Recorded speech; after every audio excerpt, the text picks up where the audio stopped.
Estamos de volta com o programa de carrinho e vai ter Copa. Chegou a hora.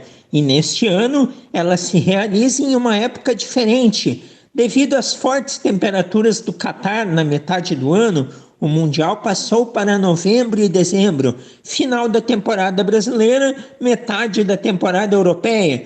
Para fazer uma análise de tudo que viveremos nas próximas 4 semanas, está aqui com a gente um sócio do programa de carrinho, convidado que adoramos receber, analista Gustavo Fogaça. Boa tarde, Gufo. Que prazer em lhe ter aqui novamente. Fala, Cassiano. Beleza, meu amigo? Bom demais estar aqui contigo no programa de carrinho. Adoro participar. Já estivemos juntos em outros programas também, em rádios aí do Rio Grande do Sul. Saudade do amigo. Vamos para a resenha, então. Vamos para a resenha que estamos às portas de mais uma Copa do Mundo, Cassiano. Que maravilha, hein?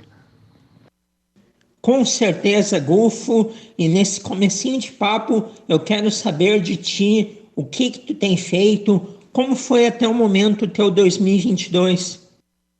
Cara, então, desde setembro do ano passado, me mudei para São Paulo e estou aqui como diretor de comunicação, né? Head of Content, como a galera gosta de dizer, o pessoal mais publicitário, cuidando da comunicação do Footstats, que é a maior empresa de captação de dados de futebol da América Latina, né? Muito conhecida aí do pessoal que trabalha com futebol. Nós temos vários clientes aí na parte de compra de dados, né? Por exemplo, para quem gosta de jogar o Cartola, esse fantasy game do Campeonato Brasileiro, os dados usados são dados do Footstats. Quando você vê aí jogos de futebol em Campeonato Brasileiro, nas transmissões da Globo, transmissões de streamings como a Live Mode, Casimiro, Amazon Prime, essa galera toda compra dados nossos. Mas também, Cassiano, a gente trabalha muito as nossas redes sociais, né? Os programas no YouTube, na Twitch, os posts no Twitter que a galera usa muito. Então, eu estou coordenando tudo isso também, fazendo programas, fazendo toda essa parte de criação e também fazendo os programas em si. Então, já quero aproveitar toda a galera aí, quem quiser se inscrever lá no nosso canal no YouTube, Footstats, ou seguir a gente nas outras redes, né, Instagram, no Twitter. Vamos ter uma cobertura muito legal agora na Copa do Mundo. Vai ser um prazer aí receber os amigos. Com certeza. E antes de a gente entrar mais a fundo na Copa do Mundo, vamos falar do futebol nacional. Brasileirão terminou tem cerca de uma semana. Campeão, vagas na Libertadores, rebaixamento, ficou em boas mãos. E o Flamengo nas Copas ganhou a Libertadores, ganhou a Copa do Brasil. Que avaliação você faz aí de tudo que aconteceu até aqui? Olha, Cassiano, sobre Campeonato Brasileiro, eu achei um campeonato muito bom, de nível técnico, muito melhor que o do ano passado, muito melhor mesmo. Me lembro até que a gente já tinha conversado ano passado sobre o baixo nível técnico do Campeonato Brasileiro. Esse ano não, foi um nível técnico muito bom.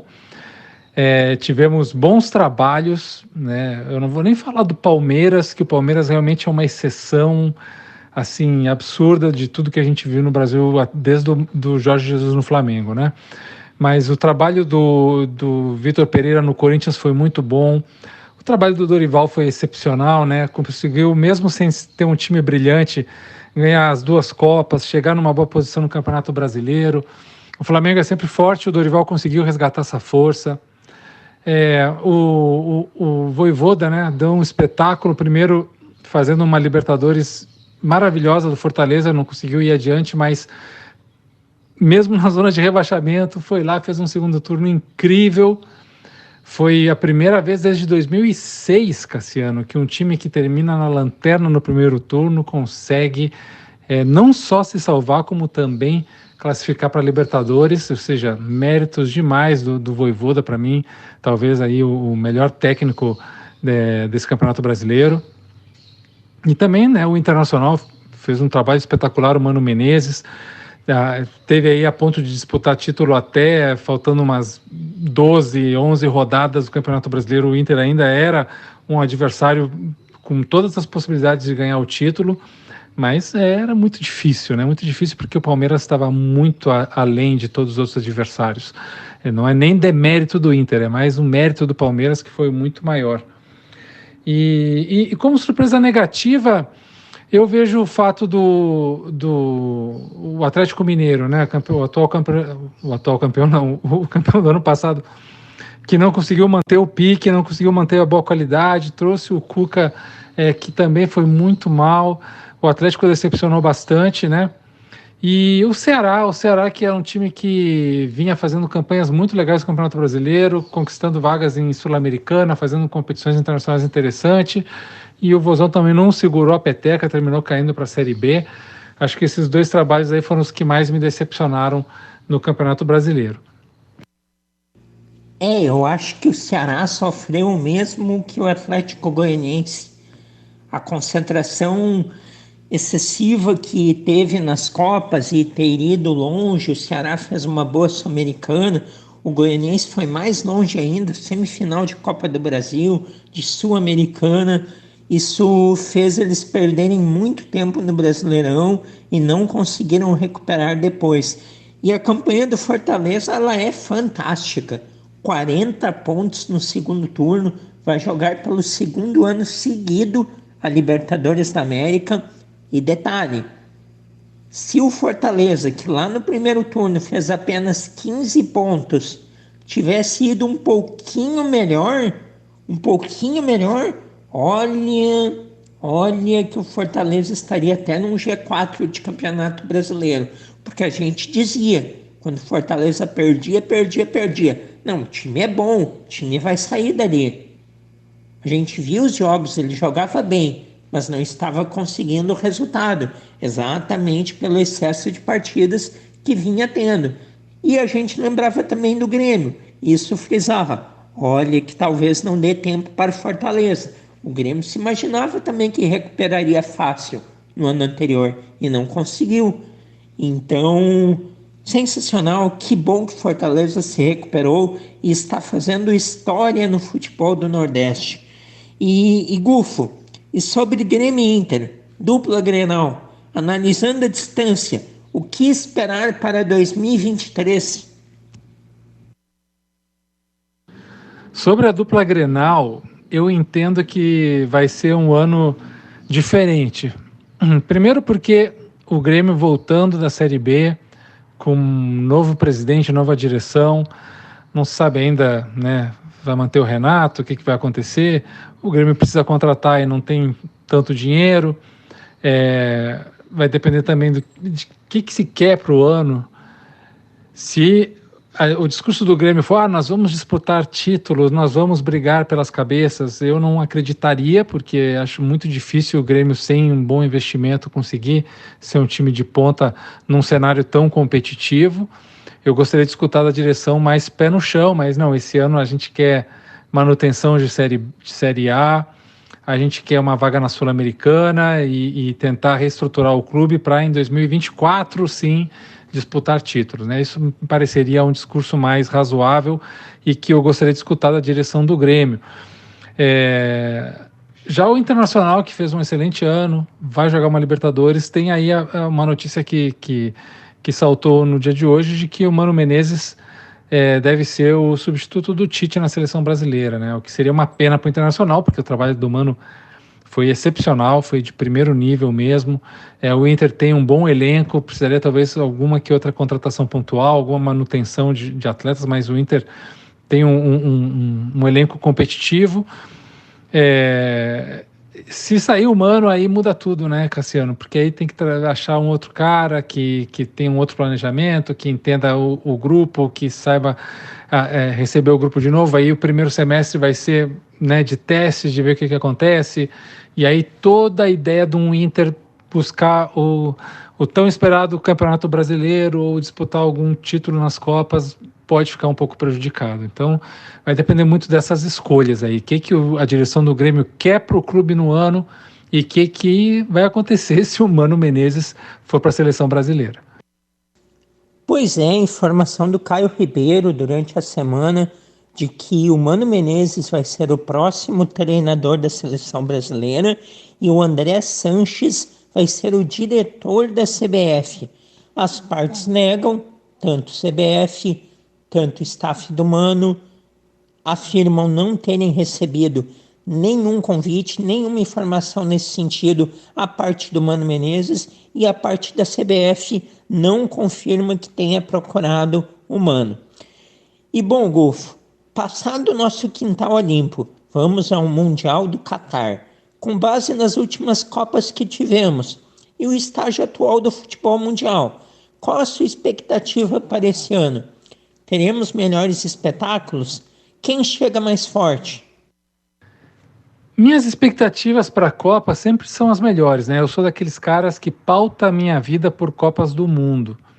Eu sou fã de Copa do Mundo desde que eu nasci. A minha primeira lembrança de Copa do Mundo é a de 78, e a primeira Copa que eu vivi intensamente foi a Copa de 82, né? A Copa que marcou a minha geração. Mal, né? Marcou mal, porque todos nós sofremos muito com aquela belíssima seleção do Tele, e ficamos 20 e tantos anos sem. A minha geração só foi ver o Brasil campeão em 94. Então, aquela geração do Romário, o time do Parreira, Romário, Bebeto, Dunga, aquela seleção também foi muito marcante, porque ela tirou o grito que estava preso na nossa garganta de ser campeão mundial, que era uma coisa que a minha geração não tinha vivido ainda. E a Copa de 2002, o Penta foi mais uma coroação, assim, mais uma celebração do que propriamente uma grande sair do buraco, né, sair da seca. Então, eu sempre tenho muita expectativa com a seleção na Copa do Mundo. Sempre torço muito pela seleção, independente, né, de situação da CBF, situação dos jogadores, se eu gosto, se eu não gosto, do treinador, se eu gosto, se eu não gosto. Enfim, eu sempre torço para a seleção brasileira, vivo intensamente. Tive muita sorte de já trabalhar em 3 Copas do Mundo, né, de 98, a de 2014, a de 2018. Agora, nessa aqui, vou trabalhar também mais de um lugar mais de retaguarda, e é sempre muito apaixonante participar desse processo. Eu não vejo assim que a gente vai ter grandes espetáculos, assim, aquela coisa, porque Copa é sempre muito disputado. Sempre tem um jogo mais emocionante que o outro, mas a maioria dos jogos são aquelas coisas meio. Ninguém quer ceder muito, ninguém quer dar espaço, ninguém quer perder chances. São jogos muito de xadrez, né? Então é mais para quem realmente gosta de olhar essas disputas, essas ideias, esses confrontos de perspectivas, de bandeiras, de ideologias, de culturas, o caldeirão que é uma Copa do Mundo, do que propriamente o futebol em si. Então, justamente por isso, brotam muitos destaques individuais, e a gente termina sempre lembrando mais de destaques individuais do que coletivos em Copas, né? Como foi, sei lá, a Holanda de 74, a Dinamarca de 86, né? Seleções que marcaram muito pelo coletivo, o Brasil de 70, o Brasil de 82, do que jogadores individuais, que a gente geralmente sempre lembra mais, né? Desempenhos individuais, porque a Copa vai muito mais pelo individual.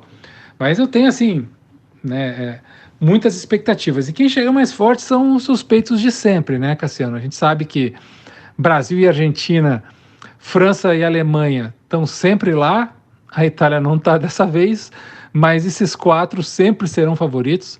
A Alemanha pode ir com o time sub-20, que a Alemanha vai chegar pelo menos nas quartas de final. Não tem como, né? A Alemanha tem aquele ditado, que eu não me lembro agora quem foi que falou, que o futebol é aquele jogo que são 11 contra 11 e a Alemanha sempre ganha no final, né?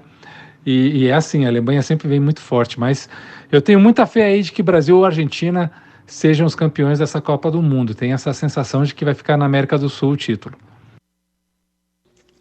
Com certeza, Gulf, a nossa vida é pautada aí por não só a Copa do Mundo, eu diria por eventos esportivos, de saber o que a gente estava fazendo em determinado evento, em determinado dia. A gente faz essa divisão aí conforme ocorrem as competições.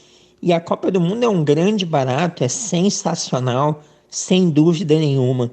E preocupa o Brasil, na sua opinião, não ter tido testes contra europeus nesse ciclo de preparação? E, ao mesmo tempo, o quanto isso pode ser amenizado pelo fato de existir um número grande de jogadores brasileiros se destacando na Europa, somado à casca que o Tite adquiriu após 2018?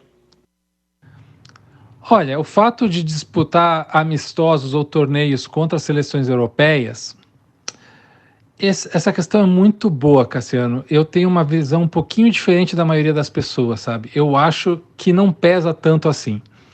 Não pesa primeiro porque 90% dos jogadores estão lá na Europa e enfrentam esses jogadores diariamente, ou convivem, inclusive, diariamente como colegas de clube e conhecem muito bem essas seleções, do jeito que elas jogam, até muito mais do que os jogadores que estão no Brasil, por exemplo, né? O cara que está jogando, pega um Richarlison, pega um Rafinha, pega um Neymar, ele sabe muito mais como enfrentar um cara da Dinamarca, um cara da Bélgica, do que se ele tivesse que jogar contra um cara da Chapecoense, do Cuiabá, do Juventude, entendeu? Ele está muito mais próximo de conhecimento disso daí. Então, eu acho que isso aí não pesa tanto no frigir dos ovos. O que pode pesar um pouco só como Copa do Mundo, cada gol, cada movimento, cada situação, ela muda completamente o ânimo psicológico de uma partida.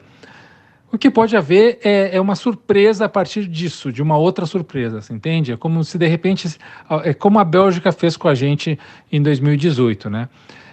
Surgiu uma opção tática que nunca tinha sido feita na seleção, ela surpreendeu o Tite no primeiro tempo e terminou a Bélgica melhor e ganhando o primeiro tempo. O Brasil no segundo tempo corrigiu através dessa surpresa e começou a jogar muito melhor e desperdiçou um caminhão de chances e de gols. Era para o Brasil ter goleado aquele jogo no segundo tempo.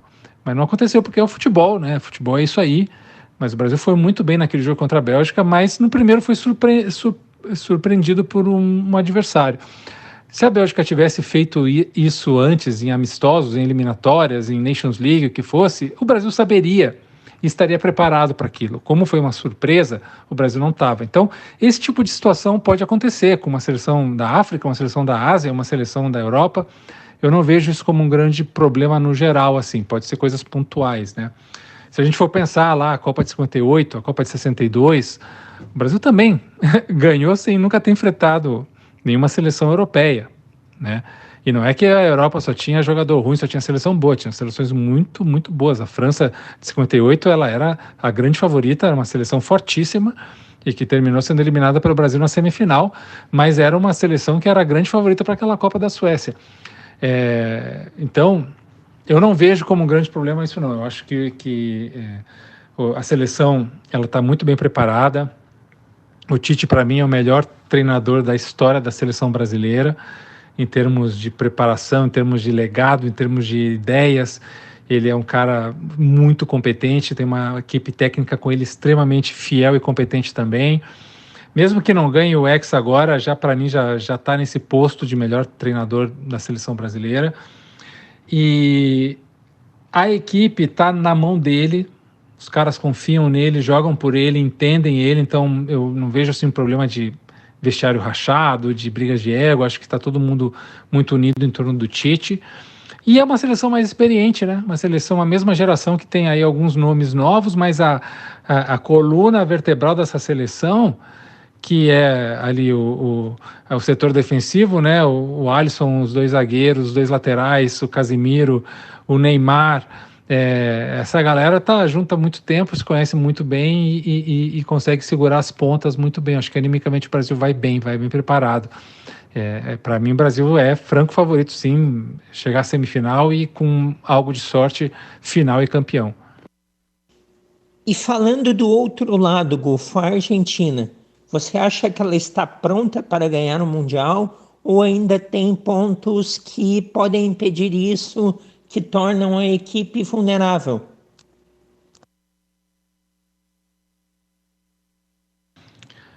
A Argentina tá voando, Cassiano. A Argentina, para mim, talvez seja mais favorita que o Brasil pelo fato de ter Messi. Messi desesperado no sentido de o seu último Mundial, sua última chance de ganhar o único título que ele não tem como jogador, né, dos torneios que ele disputou. Talvez um dia ele dispute a Libertadores e possa ganhar a Libertadores, mas todos os torneios que ele disputou ele já ganhou, e Copa do Mundo é o único que não. Então, o Scaloni montou uma seleção preparada para ele, para jogar para o Messi.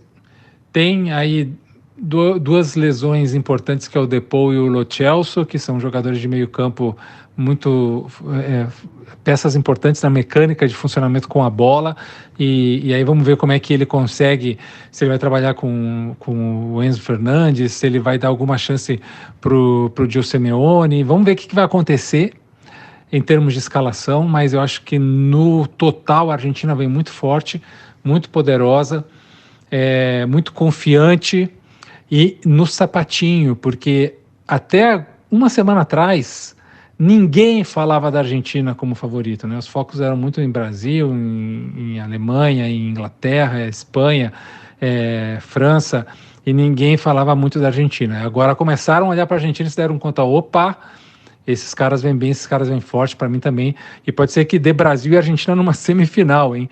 Aí, nossa, aí meu amigo, jogar para cima, torcer, porque eles estão com o título da Copa América, ganhou no Maracanã a favor deles. É uma seleção que talvez a única, isso eu posso te afirmar com certeza, tá? A única seleção no mundo que não respeita a seleção brasileira é a Argentina, que não respeita no sentido de não tem medo.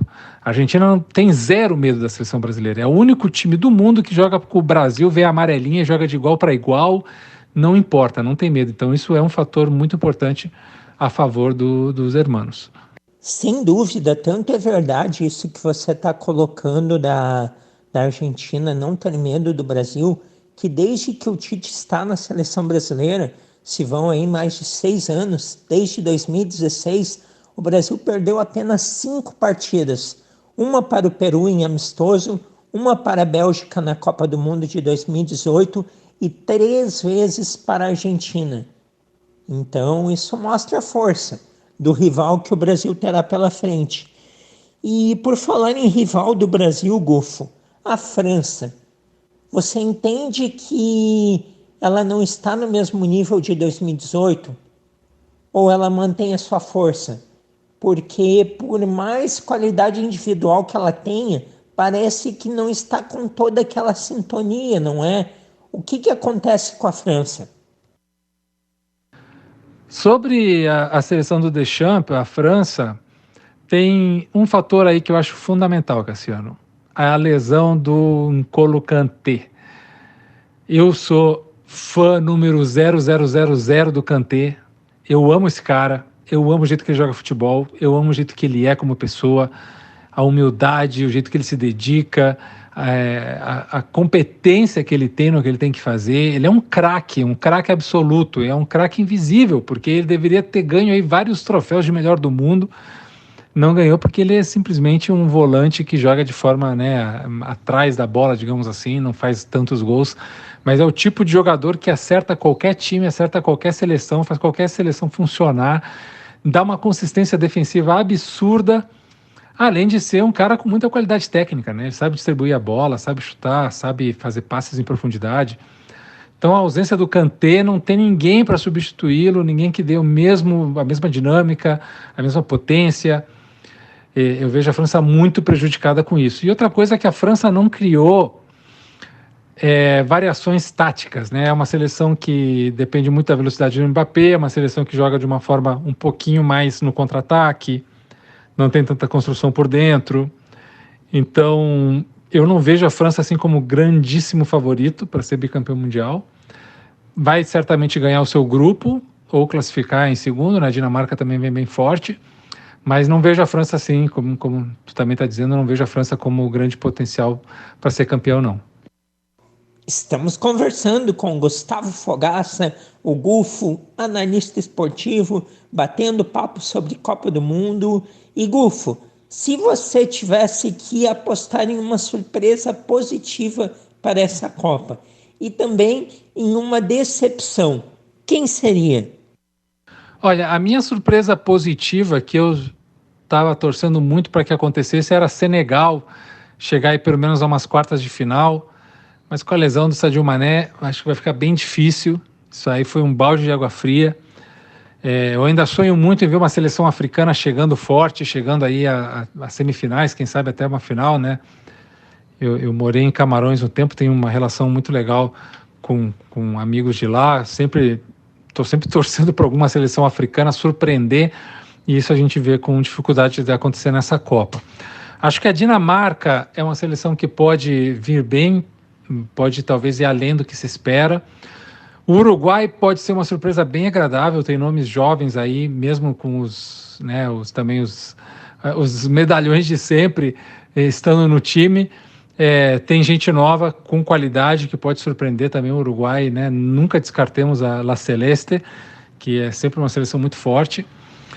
Portugal, também, mesmo que eu falei da Argentina, última Copa de Cristiano Ronaldo, Portugal tem muitos nomes de qualidade técnica e pode sim também surpreender, chegar numa semifinal. A Bélgica, né, a mesma geração que fez uma belíssima Copa passada, mais experiente, com muita qualidade técnica, também pode chegar forte. Mas se eu tiver que te falar uma seleção que eu acho que pode surpreender todo mundo e que talvez ninguém esteja esperando nada, é o Canadá. O Canadá fez umas eliminatórias fora de série, é a melhor geração da história do futebol canadense, com jogadores que estão aí em grandes ligas, muito bem preparados, psicologicamente, fisicamente, tecnicamente. Eu não me surpreenderia se o Canadá classificasse em segundo do seu grupo, né? A Croácia não é mais a mesma coisa, então pode ser que dê uma Bélgica e Canadá nesse grupo, e o Canadá surpreenda em umas oitavas de final. Essa seria a minha zebra da Copa, seria o Canadá. Não para ganhar título, mas para surpreender mesmo, e todo mundo falar, opa, ninguém esperava o Canadá e está aí o Canadá surpreendendo. Muito bem, então o Canadá seria sua grande aposta para surpresa positiva nesse Mundial. Vou olhar com mais atenção essa seleção. Não havia me passado pela cabeça ainda que ela possa ser uma força. Boa dica. E, Gufo, Copas do Mundo em muitos anos deixam tendências táticas que o futebol aproveita na sequência de seus clubes. O que pode ser a novidade desta edição? Cassiano, cara, assim como eu falei antes, né? Essas últimas Copas do Mundo, elas têm sido muito disputadas, assim, muito difíceis, muito competitivas, não tendo muito espaço para que as pessoas arrisquem, tragam inovações, criações diferentes, táticas, né? A Copa passada foi a Copa da linha de 5, mas não porque as seleções trouxeram a linha de 5. As linhas de 5 já eram plenas na Europa, jogadas há muito tempo, e elas simplesmente tiveram um reflexo nas escalações e nas seleções. Então não foi uma inovação da Copa, foi algo que veio dos clubes para a Copa, né?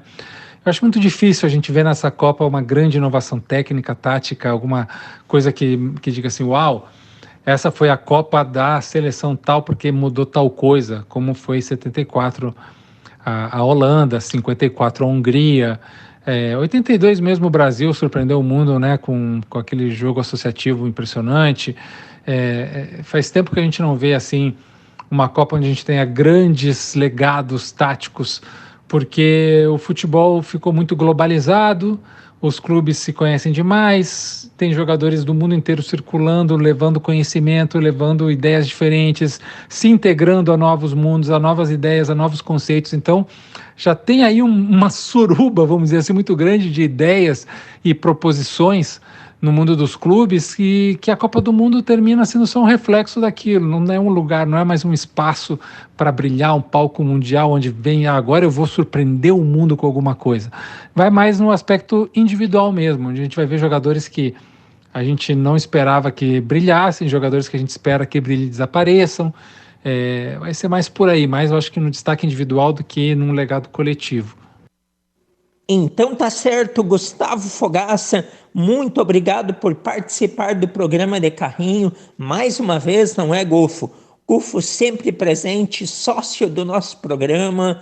Vamos juntos curtir o Mundial. Um grande abraço para ti e novamente dê o serviço de onde te encontrar, onde o pessoal pode te acompanhar, as tuas opiniões, as tuas participações. Fica com Deus e até uma próxima. Pô, Cassiano, meu querido, adoro estar aqui contigo, cara, adoro bater papo de futebol, te admiro demais, sigo sempre aí na torcida, conta sempre comigo, vamos curtir essa Copa sim, torcer pela seleção brasileira, independente aí de em quem você tenha votado ou não, bota a camisa da seleção, a camisa é de todo mundo, a camisa é de todos nós, a seleção brasileira não tem dono, e a hora da gente torcer pelo Brasil, né? Mesmo que essa Copa, Cassiano, ela seja feita num lugar onde, né, tenha tantos abusos de direitos humanos, alguns até criminosos, onde a gente tem aí uma política de discriminação contra a comunidade LGBTQIA+, muito forte também, condenável, né? Algumas seleções estão aí se posicionando contra isso, uma pena o Brasil não fazer esse posicionamento. Toda essa parte política lamentável, a gente não pode não falar sobre isso, mas na hora que a bola está ali no centro, está rolando, a gente torce para a seleção e é isso, né? A gente chama futebol, não tem como ser diferente. E para quem quer me encontrar, Cassiano, lá no Twitter, eu estou sempre lá no @Pitaco do Gufo, com 2 Fs, e nas redes também aí do Footstats. Você vai me achar sempre aí também no @Footstats, lá no nosso canal do Footstats no YouTube. E dá um alô lá, participa com a gente, que estou sempre dando aí, respondendo as dúvidas da galera, ajudando aí com a questão das estatísticas, dos números, análise tática, o que precisarem. Valeu, meu irmão. Fica em paz aí, um grande abraço para ti e a todos os teus ouvintes. Valeu, Gustavo Fogaça, o convidado desta semana aqui do programa de Carrinho.